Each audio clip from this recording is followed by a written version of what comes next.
கன்னியாகுமரி மாவட்டம் பத்மநாபபுரத்தில் மரங்களை நட்டு பராமரிப்பதில் அதிகாரிகளை ஏமாற்றி பல லட்சம் ரூபாய் மோசடி செய்தது அம்பலமாகியுள்ளது. காட்டாத்துறை ஊராட்சிக்குட்பட்ட இட்டாக்குளம் பகுதி உட்பட பல பகுதிகளில் சிறிய மரக்கன்றுகளுக்கு மேல்புறம் பெரிய கிளைகளை கட்டி வைத்து ஏமாற்றிய வீடியோ சமூக வலைதளங்களில் வெளியாகி பரபரப்பை ஏற்படுத்தி உள்ளது. அரசு புறம்போக்கு இடங்களான சாலையோரங்கள், குளம், ஓடை கரைகளில் மா, பலா உட்பட பல வகையான மரக்கன்றுகள் நடப்பட்டன. ஆனால் இவற்றை முறையாக தண்ணீர் ஊற்றி பராமரிக்காததால் பல மரக்கன்றுகள் கருகிவிட்டன.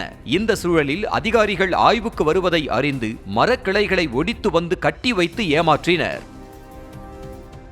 கன்னியாகுமரி மாவட்டத்தில் நம்ம அமைச்சரோட தொகுதியான பத்மநாபபுரம் சட்டமன்ற தொகுதிக்கு உட்பட்ட காட்டாத்துறை பேரூராட்சியில் இங்கே ஒரு பெரிய முறைகேடு நடந்திருக்கு.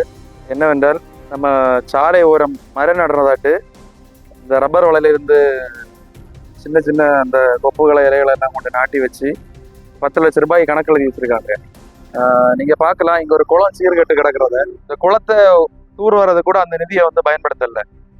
இதுலேயும் இந்த 100 நாள் வேலை ஆட்களை வச்சு கம்பு நாட்டி இந்த துணியை கட்டி கிட்டத்தட்ட ஒரு 50,000 ரூபாய் செலவு பண்ணியிருக்க மாட்டாங்க.